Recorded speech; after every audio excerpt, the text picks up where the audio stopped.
സംസ്ഥാനത്തെ മനുഷ്യ വന്യജീവി സംഘർഷങ്ങളുമായി ബന്ധപ്പെട്ട് മുഖ്യമന്ത്രി വിളിച്ച ഉന്നതതല യോഗം ഇന്ന് നടക്കും. വിവിധ വകുപ്പ് മന്ത്രിമാരും ചീഫ് സെക്രട്ടറിയും ഉന്നതതല ഉദ്യോഗസ്ഥന്മാരും ഈ പരിപാടിയിൽ പങ്കെടുക്കുന്നുണ്ട്. ഉത്സവങ്ങളിലെ ആന എഴുന്നള്ളിപ്പുമായി ബന്ധപ്പെട്ട അപകടങ്ങൾ ചർച്ച ചെയ്യാനും മുഖ്യമന്ത്രി യോഗം വിളിച്ചിട്ടുണ്ട്. ഷഫീദ് റാവുത്തർ വിവരങ്ങളുമായി ചേരുന്നു. Shafeed, good morning. Good morning. യോഗങ്ങൾ ഇഷ്ടം പോലെ നടക്കുന്നുണ്ട്. എന്തെങ്കിലും ഗുണമുണ്ടോ എന്നുള്ളതാണ്.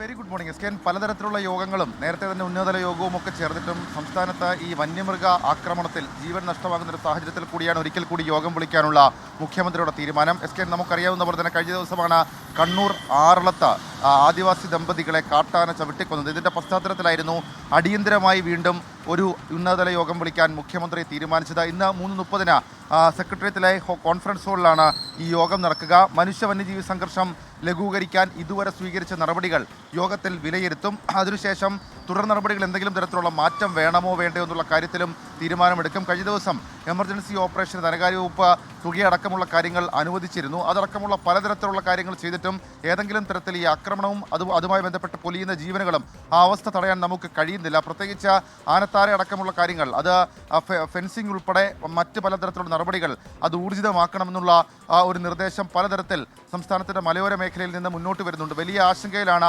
മലയോര മേഖലയിലെ ജനങ്ങൾ ജീവിക്കുന്നത്. അതേസമയം മറ്റൊരു യോഗം കൂടി ഇന്ന് തിരുവനന്തപുരത്ത് ചേരുന്നുണ്ട്. അത് ഈ ഉത്സവത്തിലെ ആന എഴുന്നള്ളിപ്പുമായി ബന്ധപ്പെട്ടുണ്ടാകുന്ന അപകടങ്ങൾ ചർച്ച ചെയ്യുന്നതിന് വേണ്ടി മുഖ്യമന്ത്രി വിളിച്ച യോഗമാണ്. അത് ഉച്ചയ്ക്ക് 12 മണിക്കാണ് യോഗം ചേരുക.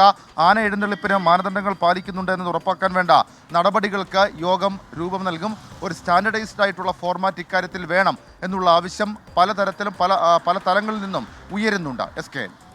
ഓക്കെ, ഷഫീദ് റാവുത്തറാണ് വിവരങ്ങൾ നൽകിയത്.